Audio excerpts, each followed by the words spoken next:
Hi friends, welcome to புகுந்த வீடு channel. நான் உங்கள் நிவேதா. இன்றைக்கி என்ன டாபிக் பார்க்க போகிறோன்னா, ஒரு சிஸ்டர் மெசேஜ் பண்ணியிருக்காங்க. ஹாய் சிஸ்டர், எனக்கு இந்த மந்த்து 27/12/2024 டேட்டில் பீரியட் ஆச்சு.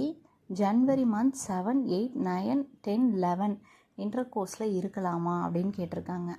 அதாவது ஓவலேஷன் டேஸ் வந்து அவங்களே கால்குலேட் பண்ணி இந்த டேட்டில் இருக்கலாமா அப்படின்னு கேட்டிருக்காங்க. ஸோ இதை பற்றி தான் டீட்டெயிலாக சொல்ல போகிறேன். எந்த டேட்டில் இருக்கணுன்ற ஒரு ஐடியா உங்களுக்கு கிடைக்கும். அது ரெகுலர் பீரியடாக இருந்தாலும் சரி, இர்ரெகுலர் பீரியடாக இருந்தாலும் சரி. அதுக்கு முன்னாடி நம்ம சேனலை சப்ஸ்கிரைப் பண்ணாதவங்க சப்ஸ்கிரைப் பண்ணிக்கோங்க. என் ஃபோன் நம்பர் வேணும்னு கேட்குறீங்க. என் ஃபோன் நம்பர் நான் ஸ்க்ரீனில் கொடுத்துருக்கேன். அந்த நம்பருக்கு வாட்ஸ்அப் பண்ணுங்கள். உங்களுக்கு விருப்பம் இருந்தால் ஜாயின் பண்ணிக்கோங்க, இல்லைன்னா இக்னோர் பண்ணிக்கோங்க. அப்புறம் பார்த்திங்கன்னா, நம்ம சேனலில் பாசிட்டிவ் வைப்ஸை ஸ்ப்ரெட் பண்ணிகிட்ருக்கோம்.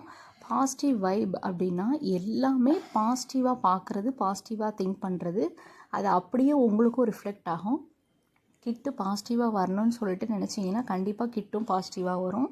ஸோ நம்ம கம்யூனிட்டி போஸ்ட்டில் நானும் நம்ம சப்ஸ்கிரைபரும் பேசின வாட்ஸ்அப் சேட்ஸோட ஸ்க்ரீன்ஷாட் அட்டாச் பண்ணியிருக்கேன். அந்த ஸ்க்ரீன்ஷாட்ஸை பார்க்குறப்ப உங்களுக்கும் ஒரு மோட்டிவேஷனாக இருக்கும். உங்களுக்கான டவுட்டும் அதை கிளியர் பண்ணுறதுக்கான ஒரு வாய்ப்பாக இருக்கும். வாங்க வீடியோக்குள்ளே போகலாம்.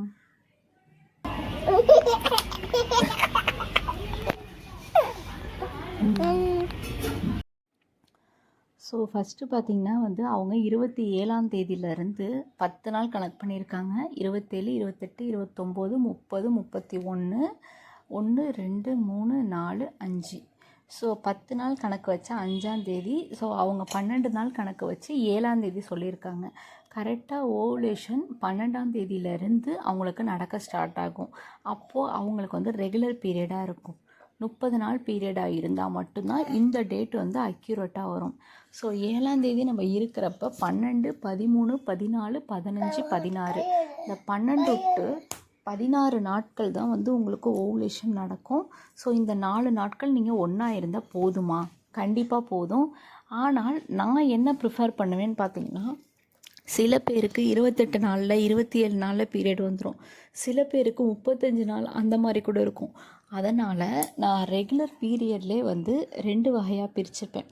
எப்படின்னா, உங்களுக்கு 12ஆம் நாள் இருக்கிறதோட முன்னாடி ஒரு நாள் சேர்த்து இருந்துக்கோங்க, 11ஆவது நாள். அதே போல் 16ஆவது நாள், சில பேருக்கு 17ஆவது நாள் கூட உங்களுக்கு ஓவுலேஷன் நடக்கும். ஸோ 17 நாள். ஸோ 11ஆம் நாள்லேருந்து 17ஆம் நாள் வரைக்கும் தொடர்ந்து இருங்க அப்படின்னு சொல்லியிருப்பேன். இல்லை, ஒரு சில வீடியோஸ்லாம் ஒரு நாள் விட்டு ஒரு நாள் இருங்கன்னு சொல்கிறாங்க. அதுக்கு என்ன பண்ணலாம்? அது உங்களோட விருப்பம் தான். உங்களால் முடிஞ்சால் டெய்லி எடுங்க, இல்லைனால் ஒரு நாள் விட்டு ஒரு நாள் இருங்க. ஸோ ஒரு நாள் விட்டு ஒரு நாள் இருக்கும் பொழுதும் அது என்ன கணக்குக்கு ஒரு நாள் விட்டு ஒரு நாள் சொல்கிறாங்க அப்படின்னா, அந்த ஸ்பேமோட வாழ்நாள் 3 நாள். ஸோ ஒரு நாள் உள்ளே இருக்க ஸ்பேமோட உயிரணுக்கள் அடுத்த நாளும் இருக்கும். ஸோ அதனால் நீங்கள் அடுத்த நாள் ஒன்றா இல்லைனாலுமே உங்களுக்கு கருமுட்டை வெடிச்சதுன்னா ஈஸியாக ஜாயின் ஆகி பேபியாக மாறிடும். ஸோ அதனால தான் அவங்க ஒரு நாள் விட்டு ஒரு நாள் சொல்லிட்டு சில வீடியோஸில் ரெஃபர் பண்ணுறாங்க. ஸோ நானுமே ஒரு பாயிண்டில் சொல்லியிருப்பேன், ஒரு நாள் விட்டு ஒரு நாள் இருங்கன்ட்டு. அதுவும் ஒரு விதமான ஆப்ஷன்ஸ் தான். ஸோ இந்த வீடியோவில் நான் என்ன சொல்கிறேன்னா, டெய்லி இருக்கிறது ஒரு நாள் விட்டு ஒரு நாள் இருக்கிறத விட பெஸ்ட்டு. இல்லை சிஸ்டர், ஒரு நாள் விட்டு ஒரு நாள் இருந்தால் உங்களுக்கு ஸ்பேமோட உயிரணுக்கள் இருக்குன்னு சொல்கிறீங்க, அப்புறம் ஏன் டெய்லி இருக்க சொல்கிறீங்க அப்படின்னா, நான் ஒரு எக்ஸாம்பிள் சொல்கிறேன். ஒரு தூண்டிலில் மீன் மாட்டுற கதை தான். ஸோ ஒரு தூண்டில் டெய்லி நம்ம போடுறப்ப ஏதாவது ஒரு நாள் மீன் மாட்டோம். ஸோ அந்த கான்செப்டை வச்சு தான் நான் டெய்லி இருங்க அப்படின்னு சொல்கிறேன். 11th டேலேருந்து 17th டே வரைக்கும் ஃபுல்லாக இருந்தீங்கன்னா கண்டிப்பாக ஏதாவது ஒரு நாள் ஓவுலேஷன் நடக்கிறப்போ உங்களுக்கு பேபி ஃபார்ம் ஆகிடும். ஸோ உங்களுக்கு அந்த டவுட் ஃபுல்லாக கிளியர் ஆகிடுச்சுன்னு நினைக்கிறேன். சரி சிஸ்டர், இப்போ நான் ஒரு நாள் இருக்கிற ஸ்பேமோட உயிரினங்கள் அடுத்த நாள் இருக்கும்ல அப்படின்னு கேட்குறீங்க. எல்லாருக்கும் இருக்குமா அப்படின்றத யோசிங்க. ஸோ ஸ்பேம் ஸ்ட்ரென்த்து கம்மியாக இருக்கும் உங்களுக்கு, அதாவது அதோட ஷேப்பு கம்மியாக இருக்கிறது, கவுண்ட்டு கம்மியாக இருக்கிறது, அதோட ஸ்பீடு கம்மியாக இருக்கவங்களுக்கு சீக்கிரம் ஸ்பேம் செத்துரும். ஸோ 3 நாள்ன்றது வந்து ஒரு ஹெல்த்தி ஸ்பேமோட வாழ்நாள். ஸோ ஸ்பேம் வந்து நம்மளுக்கு வந்து கம்மியாக ஸ்ட்ரென்த்து இருந்துச்சுன்னா அது ஒரே நாளில் சாகிறதுக்கான வாய்ப்புகளும் இருக்குது.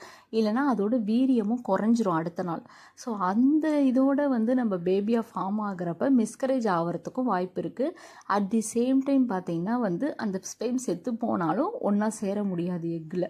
ஸோ அதனால தான் நான் டெய்லி இருங்க அப்படின்றதுக்கு நான் சொல்கிறேன். ஸோ ஒரு நாள் விட்டு ஒரு நாள் இருக்கிறதுக்கும் டெய்லி இருக்கிறதுக்கும் என்ன டிஃப்ரெண்ட்டுன்றது நான் கிளியராக உங்களுக்கு புரியும்னு நினைக்கிறேன். ஸோ ஒரு நாள் விட்டு ஒரு நாள் இருந்தால் வாய்ப்புகள் 1% கம்மி தான். உங்களுக்கு வந்து ஹெல்த்தி ஸ்பேமாக இருந்தால் நோ ப்ராப்ளம். இல்லை ஆல்ரெடி வந்து ஸ்பேம் டெஸ்ட் எடுத்திருக்கோம், கொஞ்சம் ஸ்பீட் கம்மியாக இருக்குதுன்னு சொல்லியிருக்காங்க அப்படின்லாம் அந்த மாதிரி ஏதாவது இஷ்யூஸ் இருந்து நீங்கள் ப்ரெக்னென்சிக்கு பிளான் பண்ணுற மாதிரி இருந்தால் டெய்லியும் ஒன்றா இருக்கிறது தான் பெஸ்ட்டு.